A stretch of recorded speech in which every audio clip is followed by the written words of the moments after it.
శ్రోతలకు నమస్కారము, స్వాగతము. మన ఛానల్ ప్రోగ్రామ్స్ నచ్చితే లైక్ చేసి షేర్ చేయండి. ఇంకా సబ్స్క్రైబ్ చేయకుండా ఉన్న శ్రోతలు సబ్స్క్రైబ్ చేయమని కోరుతున్నాను. ఈరోజు మనము వినబోయేది విష్ణు శర్మ ఇంగ్లీషు చదువు నవల. రచన కీర్తిశేషులు కవి సమ్రాట్ విశ్వనాథ సత్యనారాయణ. 10వ అధ్యాయము. తిక్కన్నగారు నేను ఇంటికి తిరిగి వచ్చిన తరువాత నేనేమనుకున్నానంటే, ఈయన మనకు చదువు చెబుతానంటున్నాడు అనుకున్నాను. ఈ బాధ పడటం ఎట్లాగురా అని అనుకుంటున్నాను. కానీ చదువుకుంటే బాగానే ఉంటుందని ఉంది. ఆయన దగ్గర చదువుకుంటే తిక్కన్న భారతాన్ని గురించి అనేక మంది అబ్బో వాళ్లకే తెలిసినట్లు మాట్లాడుతున్నారు. అల్లా కాదోయ్ గంగన్న ఇల్లాగు ఈ తిక్కన్నగారు నాతో చెప్పారు అని నోరు మూయించవచ్చు. అయినా ఆయన ఇదివరకు చెబుదామని ఎంత ఊగాడో ఇప్పుడంత స్తబ్దుగా ఉన్నాడు. ఏదో మందకోడిగా ఉన్నాడు. పాపం ఆయన్ని ఈ ఊరు తిప్పాను. ఏదో పాలుమాలుతున్నాడనుకున్నాను. ఈలోగా విష్ణుశర్మ హాయిగా 2 పూటలా భోంచేయడము, గదిలో పడుకొని నిద్రపోవటము. ఆయన వ్యవహారం ఎంత దూరం వచ్చిందంటే, మా ఆవిడ ఒకసారి బాబుగారు ఆకుకూరలో కొంచెం తిరగమూత వేసి పెట్టండి అన్నదని, ఆయన పోపో నేనేం వంట బ్రాహ్మడిని అనుకున్నావా, నాకేం అవసరం, అన్నం పెడితే పెట్టు లేకపోతే లేదు, లేకపోతే ఏ హోటల్లోనో తిని వస్తాను అన్నాడట. మా ఆవిడకి భయం వేసింది. తాగి వచ్చాడేమో అనుకుందిట. నేనన్నాను, అదేమిటే నీ దుంపదగా, 4-5 శాస్త్రాలు చదువుకున్నవాడు తాగుతాడా అన్నాను. అది అన్నది, మీకు తెలియదు, ఈ రోజుల్లో వీడు తాగుతాడు వీడు తాగడు అని చెప్పడానికి వీలు లేదు. పండితులని మానేశారనుకున్నారా? మా పుట్టింటి ఊళ్ళో ఒక ఆయన ఉన్నాడు. చదువుకున్నవాడే, అంటే సంస్కృతం. ఆయన తాగుతాడు. మా నాన్న అడిగాడట, ఏమండి మీకిది న్యాయమా అని. ఆయన సమాధానం చెప్పాడట కదా, అది కాదయ్యా, తాగటం మొదలుపెడితే లాభం ఉన్నది, పెద్ద పెద్ద ఆఫీసర్లతో స్నేహం అవుతుంది అన్నాడట. వాళ్ళు వీళ్ళు కలిసి తాగుతూ ఉంటారు. పనులేమైనా తేలికగా చేయించుకోవచ్చు. సరే కాని నేనింటికి రావటంతోటే తిక్కన్నగారేమో మొద్దువలె పడుకోవటం మొదలుపెట్టాడు. ఈ విష్ణుశర్మ, అబ్బాయి ఈ తిక్కన్నని వెంట వేసుకొని నీ సంపాదన మీద నువ్వు పడ్డావు. నేను వచ్చి ఎన్నాళ్ళైందంటావు? తేలికగా 4-5 నెలలు అయినట్టుంది.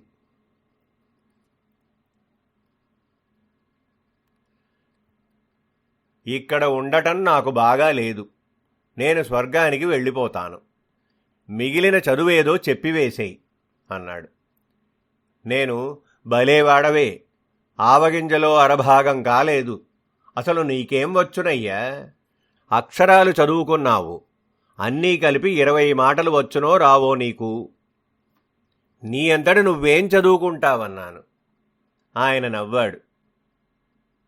ఆ సంగతి నేను వెళ్ళేటప్పుడు చెబుతాను కానీ నేనడిగినవి చెప్పుమన్నాడు. అబ్బాయ్, ఏ భాషలో అయినా మొట్టమొదట నామవాచకాలుంటవి, వాటికి విభక్తి ప్రత్యయాలు చేరుస్తాము. అవి నాకు చెప్పావు అంటే భాషలో 4వ వంతు చెప్పావన్నమాట. ఇంక 3 వంతులే మిగిలింది. ఆ 3 వంతుల్లో 2 వంతులు మరీ తేలిక, సర్వనామాలు అవ్యయాలు. ఇవి 2 తెలుసుకోవడం చాలా సులభం. ఇక మిగిలింది క్రియలే కదా. అవి గనక నామవాచకాలకి మళ్ళేనే ఆ ప్రత్యయాలు చేర్చటం చెప్పావా సరిపోతుంది. అనేక ధాతువులు, అనేక నామవాచకాలు, నిఘంటువులు చూస్తాను, తెలుసుకుంటానన్నాడు. నేను నవ్వాను. అయ్యా, నిఘంటువులంటే ఏమిటన్నాను.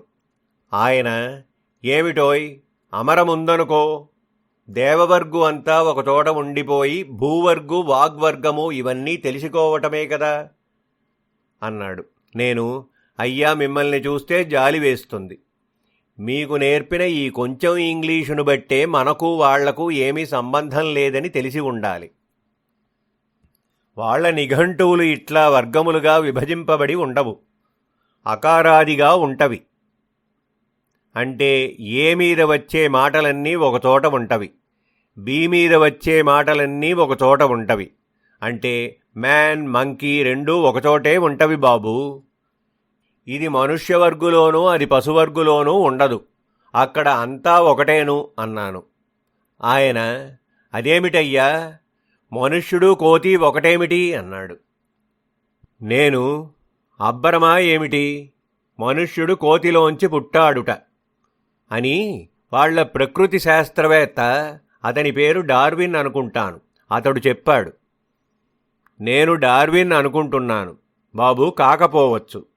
నేనిట్లా అన్నానని గనుక నీవా హైదరాబాదు పోయి చెప్పావా, అక్కడ నా మీద పడతారు వాళ్ళు. సరిగ్గా తెలియదన్నమాట కూడా వాళ్ళు.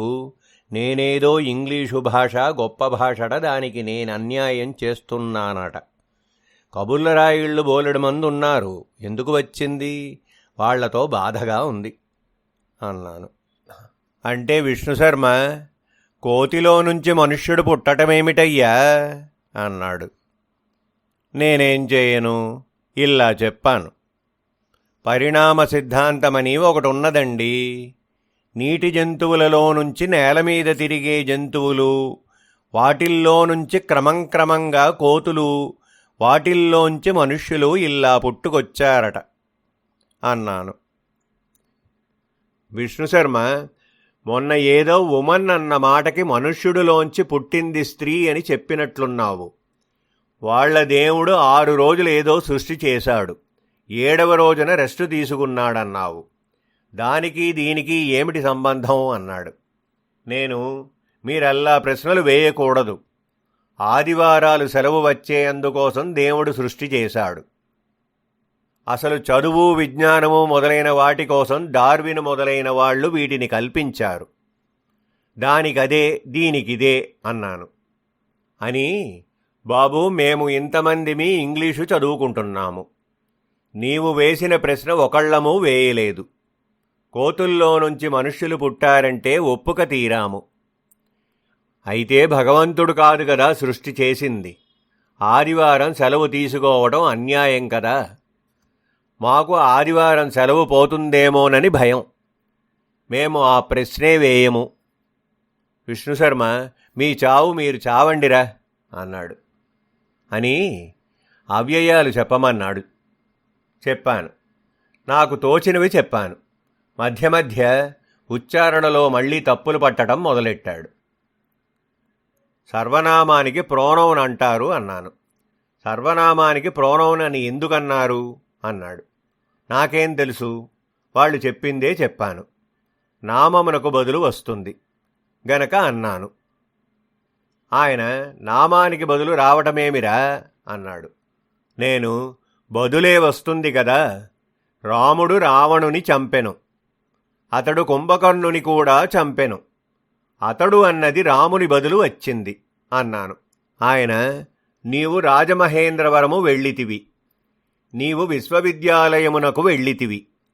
ఈ నీవు దేని బదులు వచ్చింది అన్నాడు. నేనేం సమాధానము చెప్పను. ఆయన నాతో మాట్లాడుతున్నాడాయే, నువ్వంటున్నాడాయే. నా బదులు వచ్చిందని చెప్పనా, నా పేరు బదులు వచ్చిందని చెప్పనా? అక్కడ నా పేరే లేదాయే. పుస్తకంలో ఏదైనా కథగా వెళ్ళుతుంటే అప్పుడు ఒకడు ఇంకొకడితో మాట్లాడుతున్నట్లు వ్రాస్తే అక్కడ వాడి పేరు బదులు నీవు వాడాడు అందము. అదైనా సమంజసంగా కనబడటం లేదు. రాముడు రావణునితో నీవు దుర్మార్గుడవు అని అంటే నీవు అన్నది రావణునికి బదులు వచ్చిందని ఎట్లా చెబుతాము అని ఆలోచిస్తూ ఉంటే విష్ణుశర్మ అన్నాడు.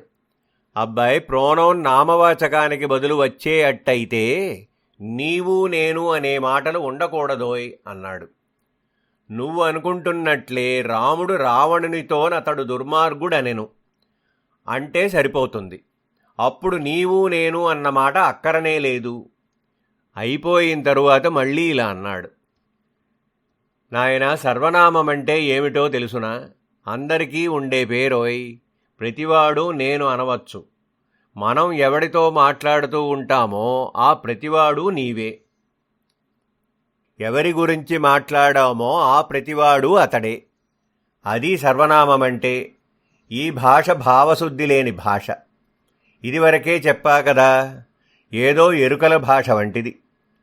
ఆ జాతి ఎందుకో ఈ సృష్టిలో పైకి వచ్చింది. ఇతర భాషలన్నీ చూచి ఒక సారస్వతం, ఒక వ్యాకరణం ఇలాంటివి నేర్చుకుంది.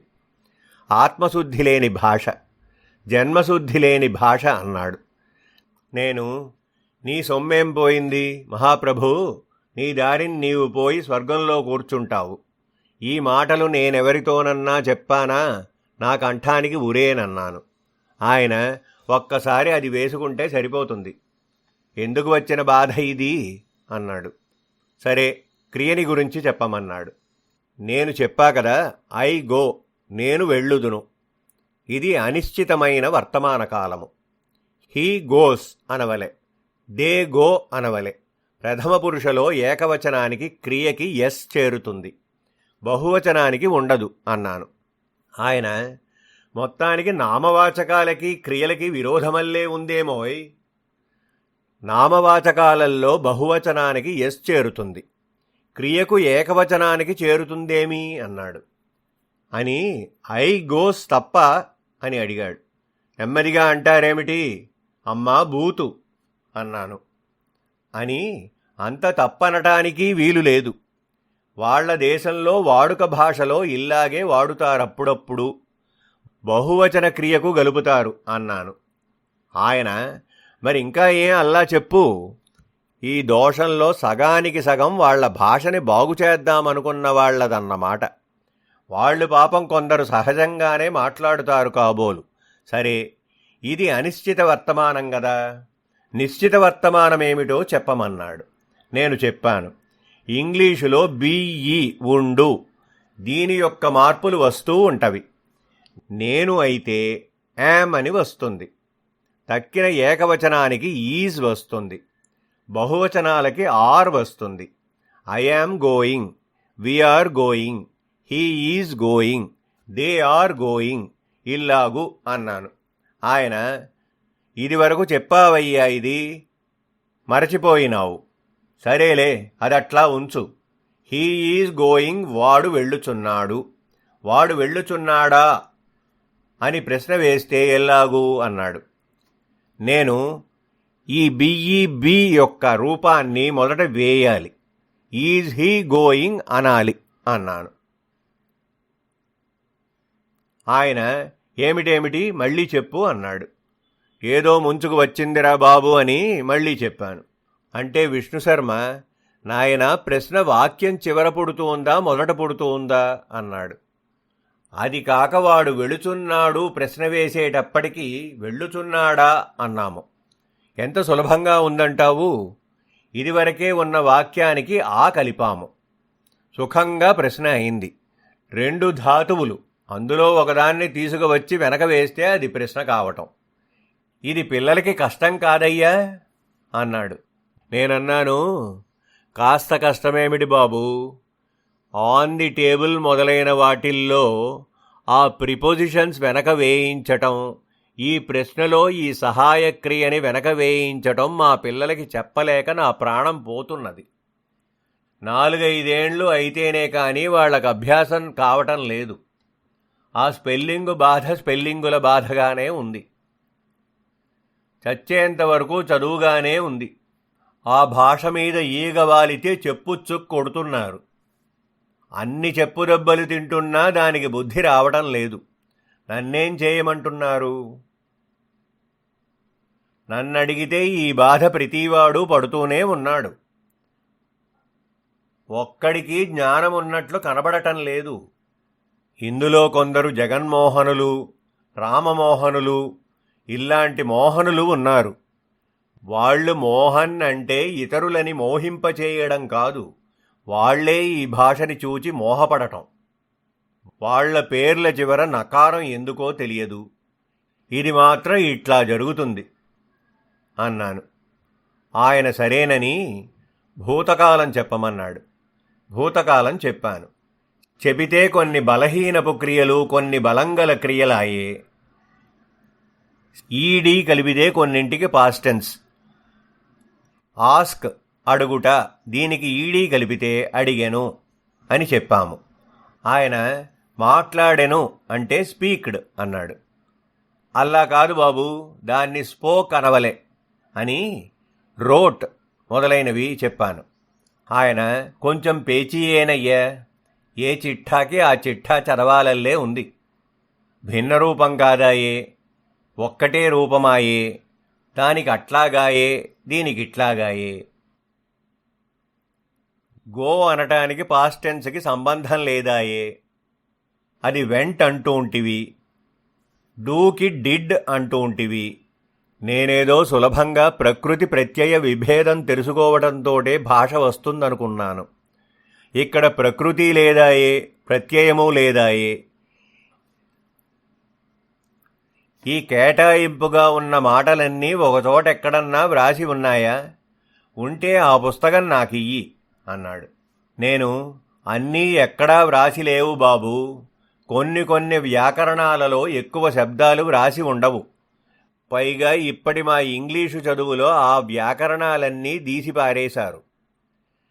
భాషగా చదవవలసిందే తప్ప వ్యాకరణం ద్వారా చదవకూడదన్నారు. చదివితే భాష రావడం కష్టసాధ్యం అంటున్నారు. అల్లా అయితే పిల్లలకు భాష రావటం కష్టమవుతూ ఉందట.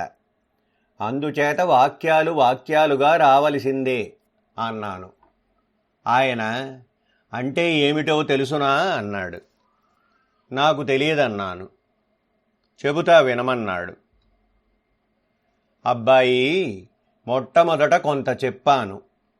మన భాష వ్యాకరణం మనకు వస్తే ఇతర భాషని అందులోని కొన్ని భేదాలు ఉన్నా ఇవి నామవాచకములు, వీటి స్వరూపము ఇది, ఇవి ధాతువులు, వీటిల్లో ఈ మార్పులు వస్తవి అని భాషని ఏ భాషనైనా సరే వివేకము వచ్చిన తరువాత సులభంగా నేర్చుకోవచ్చు. చిన్నప్పటి నుంచి ఈ భాష నేర్పటం ఎందుకంటే వివేకోదయం కలగకుండా ఉండటం కోసం.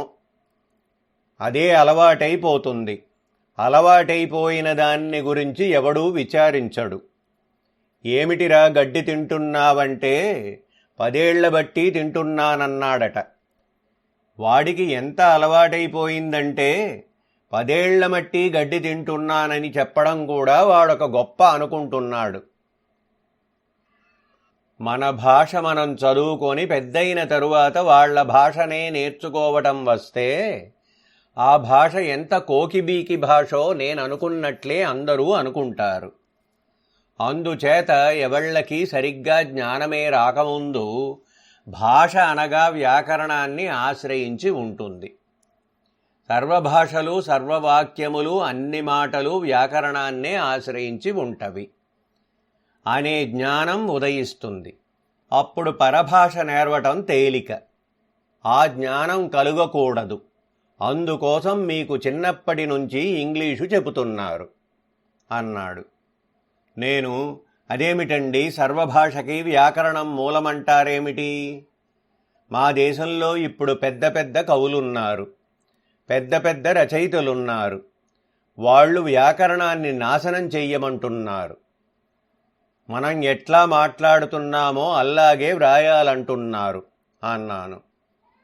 అంటే ఆయన అన్నాడు, వాళ్ళన్నదేమీ తప్పు లేదయ్యా. ఎలా మాట్లాడుతున్నారో అల్లా వ్రాస్తే వ్యాకరణం ఎట్లా లేకుండా ఉంటుంది? వ్యాకరణం లేకుండా అసలు ఎప్పుడూ ఎవ్వడూ మాట్లాడలేడు.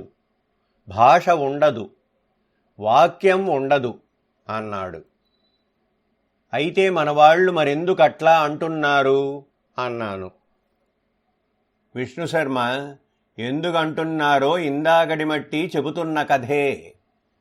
పాపం వాళ్లకి వ్యాకరణం అనేది వేరే ఉంటున్నదని అనుకుంటున్నారు. ఏదీ వ్యాకరణం లేకుండా నువ్వొక్క మాట అను అన్నాడు. నేను ఏడిసావులే అన్నాను. ఆయన నేను కాదు నువ్వు, ఏడిసావులే అన్నది ఏడ్చితివిలే అన్నదాని అపభ్రంశము. ఏడ్చు ధాతువు, దానిమీద ఏడిచితివి అన్న మధ్యమ పురుష భూతకాలిక క్రియ లెమ్ము పైన చేర్చాము. ఆ లెమ్ములో ఉన్న చివరి ముకారం పోయి పూర్వాచ్చునకు దీర్ఘం వచ్చింది. ఏడ్చితివి అన్నదానికి ఏడిశావు అని వాడుతున్నావు. అపభ్రంశ రూపం వాడావు తప్ప వ్యాకరణం లేకుండా ఎట్లా మాట్లాడావు అన్నాడు. అప్పుడు నాకు తెలిసింది, నిజమేనండి, మేము వ్యాకృతమైన శబ్ద స్వరూపాలు మాత్రమే వ్యాకరణం అనుకుంటున్నాము. అది మేం పడే పొరపాటు. నేను, నువ్వు, వాడు, అన్నం తిన్నాము, నీవు వెళ్ళావు, మేడ మీద కూర్చున్నాడు, ఇవన్నీ వ్యాకరణాలతో నిండిన వాక్యాలే. వ్యాకరణం లేకుండా భాష ఉంటుంది అనుకునేటట్లుగా, మహాభిప్రాయం కలిగేటట్లుగా వీళ్ళు చేశారన్నమాట. అంటే ఆలోచన అక్కర లేకుండా చేశారన్నమాట. అసలు వాడిని ఆలోచన లేనివాణ్ణి చేశామనుకోండి, ఇక్కడ ఆలోచించకపోతే అక్కడ ఆలోచించడు. అప్పుడు వాడితో మనకు పేచీ లేదు. మనమెట్లా చెబితే అట్లా వింటాడు. డూడు బసవన్న పాలు తాగుతావా, పత్తి విత్తులు తింటావా అంటే ప్రతిదానికి తలూపుతాడు. ఈ ఒక్క భాష విషయంలో ఇంత సూక్ష్మాలైన రహస్యాలను పిల్లలకు తెలియకుండా నీవు దాస్తున్నావు. వాడు పెద్దయిన తరువాత పరభాష చెబితే ఈ రహస్యాలు వాడికి తెలుస్తవి. చిన్నప్పుడే చెప్పిస్తే వాడికి ఈ గోలంతా ఏం తెలుసు? గొప్ప భాష కాబోలు అనుకుంటాడు అన్నాడు. నేనన్నాను, అయ్యా, మీరు వట్టి గాలి మనుష్యులు. మీకు యథార్థ స్వరూపం లేదు, కలలో కనిపిస్తున్నారు. మీరు పూర్వకాలంలో ఎప్పుడో పంచతంత్రం వ్రాసిన మాట నిజమే కావచ్చు. ఇప్పుడు తంత్రములు 5 కాదు, 500 లోకం ఊరికే పెరిగిపోతున్నది. మీనాటి చదువుకి ఈనాటి చదువుకి ఏమీ సంబంధం లేదు. చూడండి, పంచభూతములున్నవి. భూతము అంటే ఎలిమెంట్ అంటారు. ఒక 50 ఏళ్ల క్రింద ఈ ఎలిమెంటులు 92, 94 ఉండేవి. ఇప్పుడెన్నో తెలుసునా? కొన్ని వందలున్నవి. అల్లా పెరిగిపోతున్నది ప్రపంచకం అన్నాను. ఆయన, అబ్బాయి, నీ ఎలిమెంట్లు పెరిగిపోతున్నాయేమో తప్ప మా పంచభూతాలు పెరిగిపోవటం లేదోయ్ అన్నాడు. అవే పెరిగిపోవటం మొదలు పెడితే నువ్వుండవు, నేనుండను, మీ ఇంగ్లీషు చదువు కూడా ఉండదన్నాడు. నేనన్నాను, అదేమండి, మావి పాంచభౌతిక శరీరములు గనక ఈ భూతాలు పెరిగిపోతే మేముండకపోవచ్చు. మీవి తేజశరీరాలో వాయు శరీరాలో, మీరెక్కడికి వెళతారు అన్నాను. ఆయన, తేజస్సు వాయువు 2 భూతాలేనోయ్. నీ దుంపదగా, నువ్వు ఎంఏ ప్యాస్ అయినావు. నీ తెలివితేటలు చూస్తే పసివాడి కన్నా కనాకష్టంగా ఉన్నది. మీరు ఆలోచించరేమిటోయ్?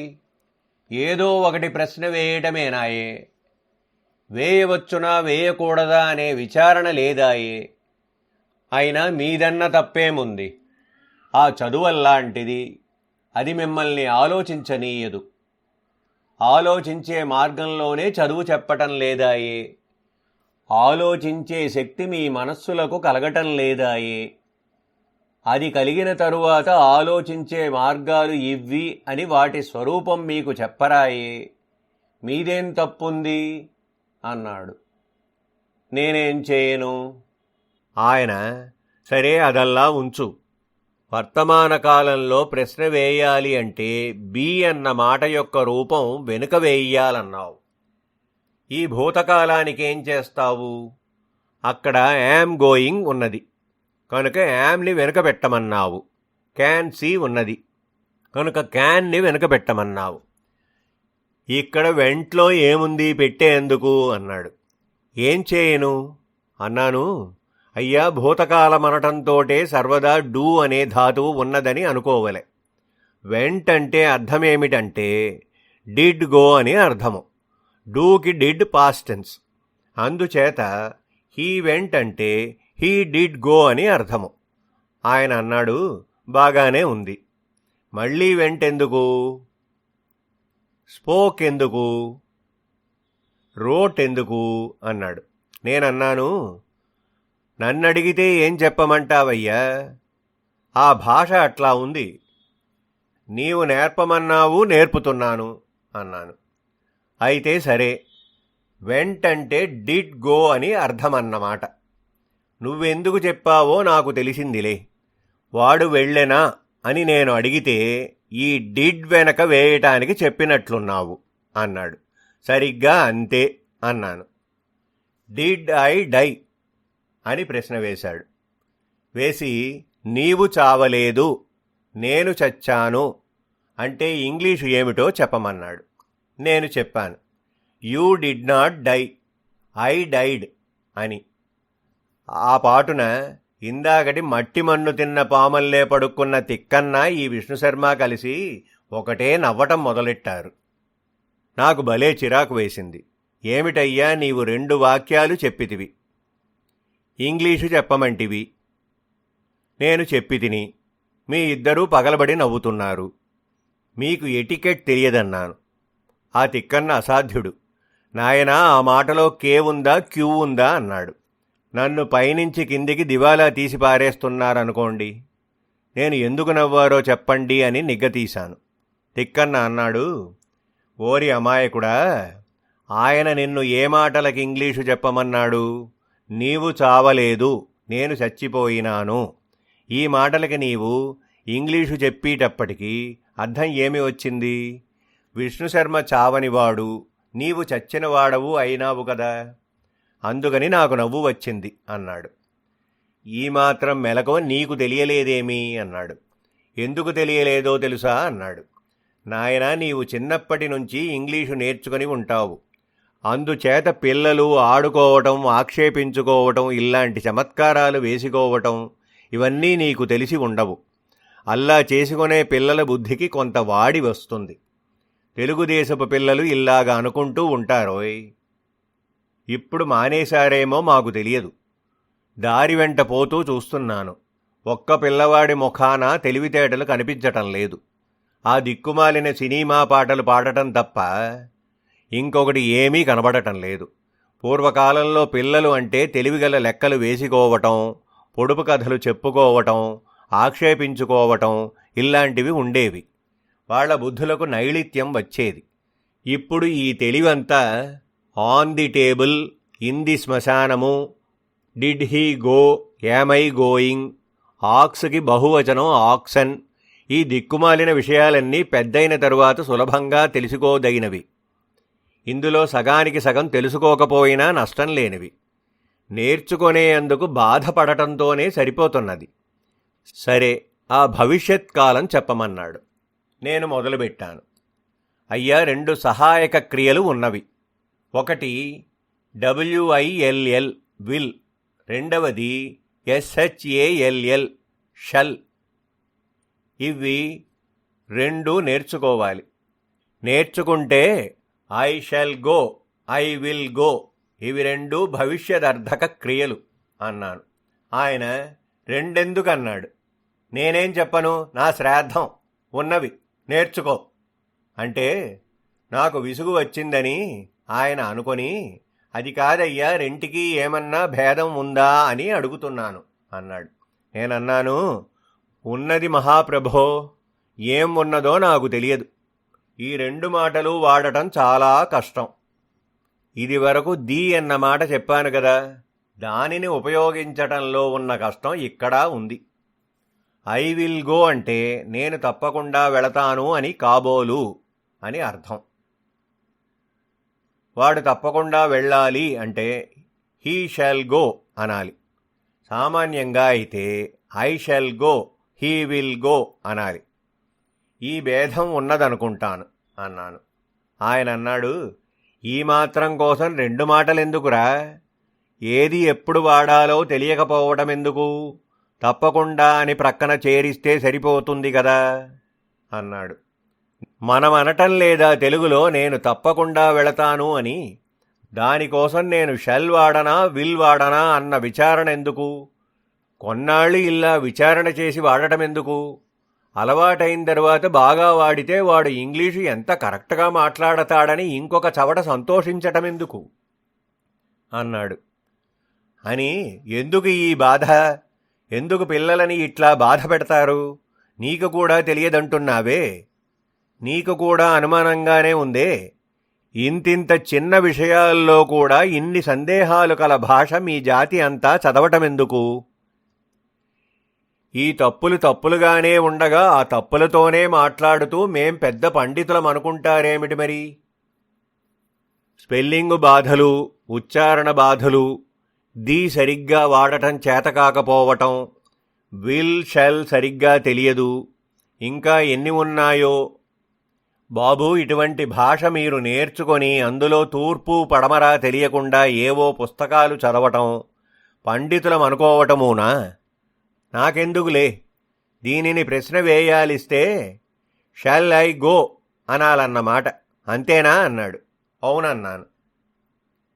అయిపోయిందా? ఇంకా ఏమైనా క్రియా విషయాలు ఉన్నాయా అన్నాడు. నేను, ఓయ్ బాబూ, అప్పుడే ఏం తేలేది? షాల్కి షుడ్ ఉన్నది, విల్కి వుడ్ ఉన్నది. ఇవి బి ధాతు రూపాలు. మరిన్ని హ్యాజ్ అనే వర్బు ఉన్నది. దానికి బహువచనము హ్యావ్, దానికి భూతకాలం హ్యాడ్.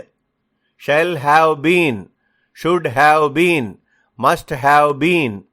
వీటితో పాటు వుడ్ హ్యావ్ బీన్ డన్ లాంటివి అనేకములున్నవి. అవన్నీ ఎట్లా వాడాలో నాకు తెలియదు. నాకేమిటి, ఇంగ్లీషు భాష యందు దురభిమానం గలవాళ్లల్లో 99.9 మందికి తెలియదు. ఇది ఇందులో రహస్యం అన్నాను. మరి ఎందుకురా ఈ గోల అన్నాడాయన. నన్నడుగుతావేం బాబూ అని నేనన్నాను. అని అప్పుడే కాలేదు, పాస్ట్ పార్టిసిపుల్స్ ఉన్నాయి అన్నాను. అంటే ఏమిటి అన్నాడు. నాకు తెలియలేదు. సామాన్యంగా ప్యాసివ్ వాయిస్ ఉపయోగిస్తామన్నాను. ప్యాసివ్ వాయిస్ అంటే ఏమిటన్నాడు.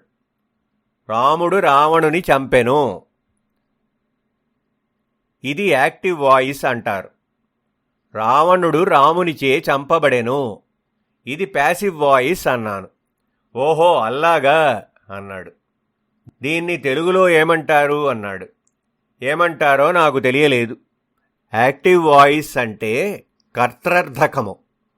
ప్యాసివ్ వాయిస్ అంటే ఏమిటి? ప్రేరణార్థకం కాదు కదా, కర్మార్థకము అన్నమాట. నేను అనుకుంటూ ఉండగా, ఏది ఆ పాస్ట్ పార్టిసిపుల్ ఒకటి చెప్పు అన్నాడు. నేను do, did, done, right, wrote, written అని చెప్పి ఇట్ ఈస్ రిటెన్, అది వ్రాయబడినది అంటే అది క్తాంతమన్నమాట అన్నాడాయన. బాగానే ఉందయ్యా, క్తాంతాలు కూడా ఉన్నాయన్నమాట. మన్ ధాతువు ఉందనుకో, మతము ఆలోచింపబడినది, గతము వెళ్ళిపోయినది. వీటినన్నింటినీ మనము నామవాచకాలుగా వాడుతాము. కృతము కృతమైపోయింది, గతము గతమైపోయింది అంటాము. అట్లాగే వ్రాయబడ్డది వ్రాయబడ్డది అనటానికి రిటెన్ ఈజ్ రిటెన్ అనవచ్చునా అన్నాడు. అనకూడదు. That which is written is written, లేకపోతే what is written is written అనవలే అన్నాను. మళ్ళీ ఆశ్రమ ఎందుకు అన్నాడు. ఏమిటయ్యా, ఈ భాష ఏదో శక్తిమంతమైన భాష అని, సమర్థమైన భాష అని అంటున్నారు. ఇందులో అన్నీ కష్టాలే, నేర్చుకునే అందుకు సులభంగా లేదు. గతము గతమైనది, దట్ విచ్ ఈజ్ పాస్ట్ ఎందుకు, దట్ ఎందుకు, విచ్ ఎందుకు? అందులో ప్రతిదానికి ఈజ్ రావలసిందేనాయే. నాకు అర్థం కాలేదబ్బాయ్. రేపు చదువుదాములే. రేపంటే ఏమిటి ఇంగ్లీషు అన్నాడు. టుమారో అన్నాను. ఆయన మరి నిన్నో అన్నాడు. ఎస్టర్డే అన్నాను. మొన్న అంటే అన్నాడు. Day before yesterday. ఎల్లుండో అన్నాడు. Day after tomorrow. ఆయన 2 పెదవుల మీద తర్జని ఇట్లా అడ్డంగా పెట్టుకొని కాసేపు నా వంక చూచి, నాయనా, నిన్న, మొన్న, రేపు, ఎల్లుండి ఈ మాటలు ఎంత సులభంగా ఉన్నవి. నీ ఇంగ్లీషులో చెప్పిన మాటలు ఎంత కష్టంగా ఉన్నవి. మన మాటలు రెండక్షరాలతో తెలిసిపోతూ ఉండే, వాడి మాటలకి స్పెలింగులతో చస్తున్నామాయే. మొన్నకి ఎల్లుండికి ఒక్క మాట లేదాయే. ఇందుకో రహస్యమేమిటో చెప్పమంటావా? వాళ్లకి మొన్న ఎల్లుండి పట్టింపు లేదోయ్. పట్టి ఇవ్వాలటి జాతివలే ఉంది. తప్పదు కదా అని నిన్న రేపు ఒప్పుకున్నారు. ఎట్లా ఒప్పుకున్నారు? రేపేమో 8 అక్షరాలతో ఒప్పుకున్నారు, నిన్న 9 అక్షరాలతో ఒప్పుకున్నాడు. ఆ భాష సులభమైన భాష అనిగాని, ఏదో గొప్ప భాష అనిగాని అనుకునేవాళ్లు సామాన్యంగా కూడా ఆలోచించని వాళ్లు కాబోలు. నిజానికి నాకు చాలా కోపం వచ్చింది. అయ్యా, ఇది అంతర్జాతీయమైన భాష. మెత్తనివాణ్ణి నన్ను చూచి మీరు కలలో వచ్చి నన్ను డబాయించినంత మాత్రం చేత ఆ భాషకేమీ నష్టం లేదులెండి. ఆ భాష గొప్పతనం ఇక్కడ కాదు, రాజకీయ విషయాలలో, సాంఘిక విషయాలలో, మరి సైన్సు విషయాలలో ఉన్నది ఆ భాష గొప్పదనం అన్నాను. ఆయన, నాయనా, ఆ సైన్సు మాట నాకు తెలియదు. తక్కిన ఏ విషయంలోనైనా సరే సంస్కృత ఆంధ్రాలకి మించి ఆ భాష ఉంటుందని ఎవడనుకోవాలంటే మన సంస్కృత ఆంధ్రాలు రానివాడనుకోవాలి. నేనన్నాను కదా, అవును వాళ్లే అనుకుంటున్నారు అని. ఆయన నవ్వి, నువ్వు కాసేపు నా వైపున మాట్లాడతావు, కాసేపు వాళ్ల వైపున మాట్లాడతావేమిటి అన్నాడు. నేను, నిజమే, మీరంటూ ఉంటే తెలుస్తోంది. నేను అటూ ఇటూ మాట్లాడుతున్న మాట నిజమే. ఇట్లా ఎందుకు మాట్లాడుతున్నానంటున్నారు అని అడిగాను. తిక్కన్నగారు లేచి కూర్చుని, నన్ను చెప్పమంటావా అన్నాడు. చెప్పండి బాబూ అన్నాను. ఆయన ఇలా మొదలుపెట్టాడు.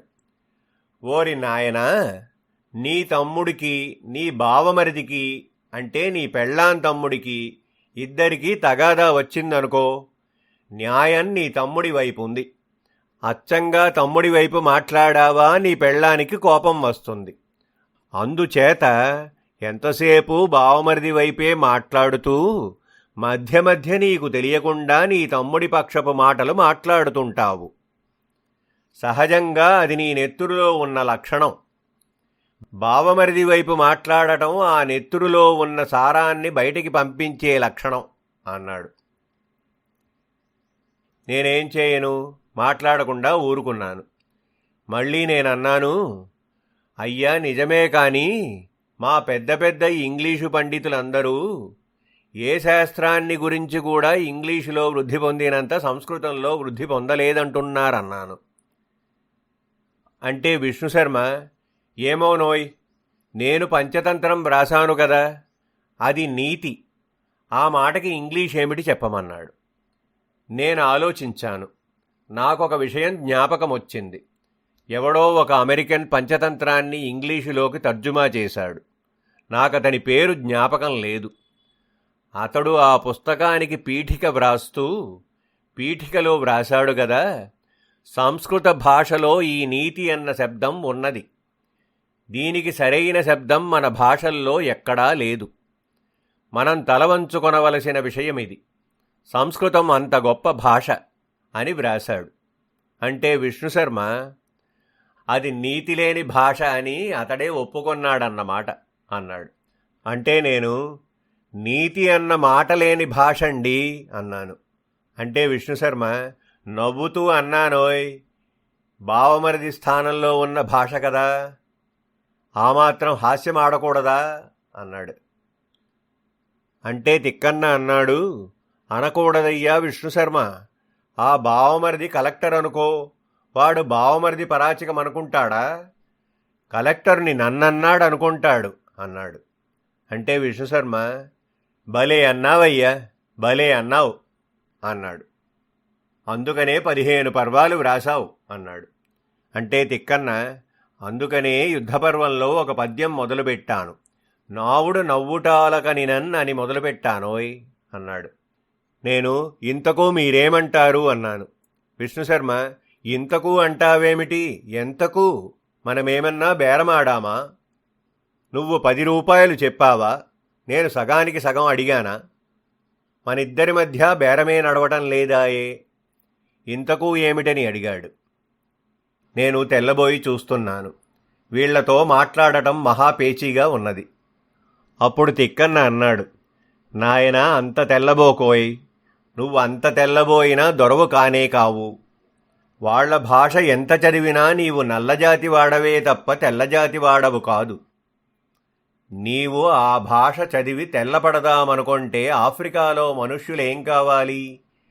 వాళ్ల మతం పుచ్చుకుంటేనే దిక్కులేదు. నువ్వు ఇంతకు అని అనకూడదని విష్ణుశర్మ ఎందుకన్నాడంటే, దీనివలన ఏమీ లాభం లేదు. ఈ దేశంలో ప్రతిదాన్ని గురించి చర్చలే తప్ప సారాంశమనేది ఉండదు. నువ్వే చూడు, దేవుడున్నాడా లేడా ఒక పత్రిక వాడు ఈ శీర్షిక పెడతాడు. తెలుగులో కవులున్నారా లేదా ఇంకో పత్రిక వాడు ఈ శీర్షిక పెడతాడు. తెలుగులో నవలా రచయిత ఉన్నాడా లేడా ఇది ఇంకో శీర్షిక. గురజాడ అప్పారావు కవి అవునా కాదా ఇది ఇంకో శీర్షిక. కృష్ణుడికి మీసాలు ఉన్నవా లేవా ఇదొక శీర్షిక. ఇలా పత్రికలు శీర్షికలు పెట్టడం, ఎవడికి తోచింది వాడు రాయటం అని తిక్కన్నగారు అంటూ ఉంటే నేనన్నాను గదా, స్వామి, మీరు ఎంత కవిబ్రహ్మలైనా ఇక్కడ పొరపాటు పడుతున్నారు. ఎవరికి తోచింది వాళ్ళు రాయటం కాదండి, వాళ్లకు తొయ్యదు అంటే తోచదు అని అనుకోండి మీరు. ఒకవేళ వాడి మనస్సులో వాడు బుద్ధిపూర్వకముగా ఇంకొకటి అనుకున్నా వాడు వ్రాసేది వేరు. దాని వెనక ఎంత సాంఘికం, ఎంత రాజకీయం, మజావా అండి ఇది అన్నాను.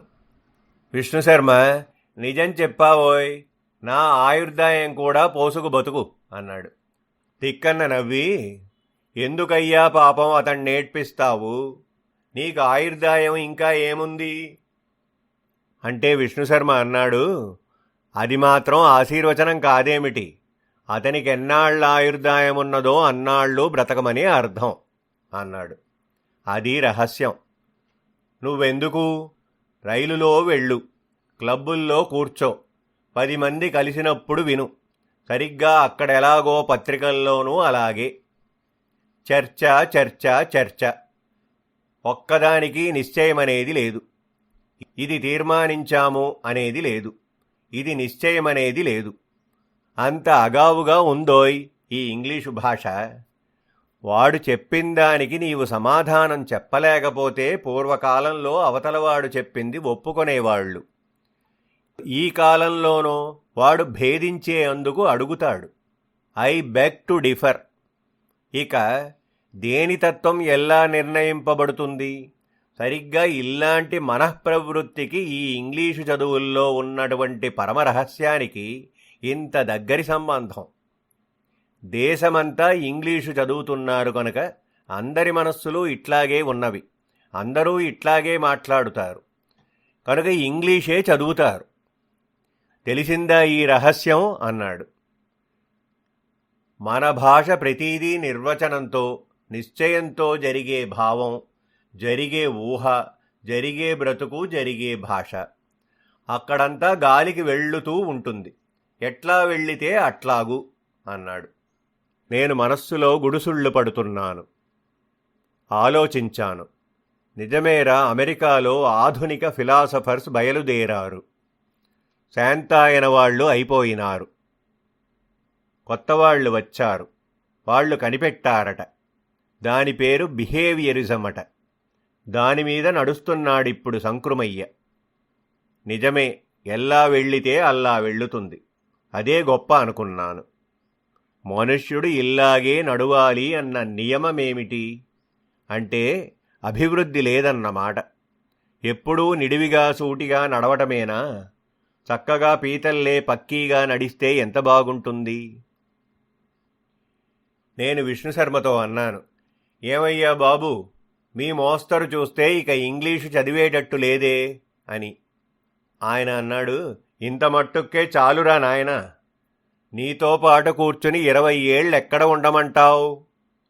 మళ్ళీ ఈ భూలోకంలో ఉంటేగాని నేను ఏ ఎంఏయో ప్యాసు కానాయే. తీరా అయిన తరువాత నేను ఉద్యోగం కోసం పోతే వాడు డేట్ ఆఫ్ బర్త్ అడిగితే ఏం చేయమంటావు? నేను ఎప్పుడు పుట్టానని లెక్క అన్నాడు. నేను అప్పటిదాకా ఎందుకండి, నేను చెప్పాను కదా మీకు ప్రైవేటుగా చెప్పి 8వ క్లాసులో ప్రవేశపెడతానని. మీ జన్మ తేదీ పేచీ అప్పుడే వస్తుంది అని. ఆయన అందుచేత నేనిప్పుడే వెళతాను అన్నాడు. మనస్సులో రక్షించురా బాబు అనుకున్నాను. మీ ఇష్టం అన్నాను. మీ ఇష్టం అంటే ఏమిటో తెలుసా నా అర్థం? దయచేసి వెళ్ళండి బాబూ అని. కానీ తిక్కన్న వెళ్ళటం ఇష్టం లేదు. ఆయన చేత భారతంలో ఉన్న రహస్యాలు ఎవ్వైనా చెప్పించుకొని అదంతా నా తెలివితేటలల్లే వ్రాస్తామని ఒక ఊహ. తిక్కన్న నా ఊహ గ్రహించాడు. గ్రహించి అన్నాడు, ఏమోయ్, నా చేత చెప్పించుకొని నీ స్వంతంగా వ్రాస్తామనుకుంటున్నావే అన్నాడు. నేనన్నాను, ఏం బాబు, వ్రాస్తే తప్ప? ఈ రోజుల్లో ఎవళ్ళు వ్రాసిన పుస్తకాలో కాజేసి తమ పేరు పెట్టుకుని ప్రకటించటం లేదా? మా కవులున్నారు, ఎవడో పద్యం వ్రాసి వినిపిస్తాడు, నేను ప్రకటిస్తాను అని తీసుకుంటాడు, తన పేరుతో ప్రకటిస్తాడు. దానికన్నా చెడిపోయిందా అన్నాను. విష్ణుశర్మ, అట్లయితే అసలు వ్రాసిన కవి ఊరుకుంటాడటయ్యా అన్నాడు. నేను, ఊరకొనే కవిని చూచే చేస్తాము ఆ పని. ఏయ్, అక్కడికి వెళ్ళి అనా బీడీలు కొనుక్కురా. ఒకడు ఏడుస్తూ కొనుక్కు వస్తాడు. ఇంకొకడు, ఏమిటయ్యా నీకు బీడీలు కొనుక్కు రావడమేనా ఏం నా పని అంటాడు. లేకపోతే కొంచెం సాధువైతే వినబడనట్టు ఊరుకుంటాడు. బీడీలు తీసుకురమ్మన్నాడే అతడు బీడీలు తీసుకురమ్మని ఎవరినడుగుతాడు? ఎవరికి క్రాఫింగ్ ఉండదో వాణ్ణి అడుగుతాడు. ఎవడు కంటి మెడచొక్కా వేసుకోడో వాణ్ణి అడుగుతాడు. జాగా ఎగిరి బయటో అంటాడు. అంటే తిక్కన్న అన్నాడు, నాయనా నిజమే, నేను ఎందుకు వచ్చానో నీవు అదే అడుగుతున్నావు. నిజమే, నేను చెప్పే విశేషాలన్నీ నేను చెప్పాననే వ్రాసినందువల్ల వచ్చే గొప్ప ఏమున్నది? నీవు స్వంతంగా ఆలోచించి వ్రాసినట్లు వ్రాస్తే వచ్చే నష్టమేమున్నది? కానీ బాబూ, నేను ఆ ఊహలు ఉపసంహరించుకున్నానోయ్. ఎందుచేతనంటే నువ్వు నన్ను విశ్వవిద్యాలయానికి తీసుకువెళ్ళావు. ఆ శాఖాధ్యక్షుణ్ణి నేను చూచాను, ఇతర పండితులని కూడా చూచాను. నాకు ఒక్కటి తెలిసింది, నాయనా, కావ్యాలల్లో ఉండే విశేషాలు వాళ్లకక్కరలేదు, సంప్రదాయంగా ఊహించనక్కరలేదు. వాళ్ళు ఏదో అనుకుంటారు, అదే రైటు. పుర్రెతో పుట్టిన బుద్ధి పుడకలతో గానీ పోదు. అందుచేత మేము వెళుతున్నాము. నేనిద్దరినీ రైలెక్కించాను. మనస్సులో అనుకుంటూనే ఉన్నాను, రైలెక్కారేమిటిరా, స్వర్గానికి రైలెక్కడ ఉంది అని. ఏమో, మదరాసు నుంచి స్టాలిన్గ్రాడ్ పోతారో న్యూయార్క్ పోతారో. అక్కడి నుంచి వాళ్ళనెవళ్లనన్నా బతిమాలి ఏ రాకెట్టులోనన్నా దూరారనుకోండి, ఏ చంద్రుడి దాకానో పోతారు. అక్కడి నుంచి వాళ్ల తిప్పలు వాళ్ళు పడతారు. రైలు కదలింది. వెళ్ళిపోయినారే అనుకున్నాను. వెంటనే మెలకువ వచ్చింది. ఎక్కడున్నాను? వాకిట్లో మా మెల్లాలో తెల్లార్లు ఆ రాళ్లల్లో పడుక్కుని నిద్రపోయినాను కాబోలు. మా కాలేజీ బంట్రోతు తీసుకువచ్చి వెంటనే ఒక కాగితం చేతికిచ్చాడు. నాకు హెడ్ ఆఫ్ ది డిపార్ట్మెంట్ అయిందట. ఎందుకబ్బా అనుకున్నాను. ఇంత కలకన్నాను గదూ, ఇదే పెద్ద పరిశోధనాయే. ఇంతకంటే చచ్చు పరిశోధనలు చేసేవాళ్లకి డాక్టరేటు వస్తూ ఉంటే ఇంత గొప్ప కలకన్నవాణ్ణి నాకు హెడ్ ఆఫ్ ది డిపార్ట్మెంట్ కాకూడదా? అబ్బే, నవ్వుతూ అన్నాను, ఎవరినీ ఆక్షేపించేందుకు కాదు. నాకీ ఉద్యోగం ఎందుకయిందేమిటి? కలలోనైతేనేమి, మాచవరం ఆంజనేయస్వామికి 100 కొబ్బరికాయలు కొట్టాను. అందుకని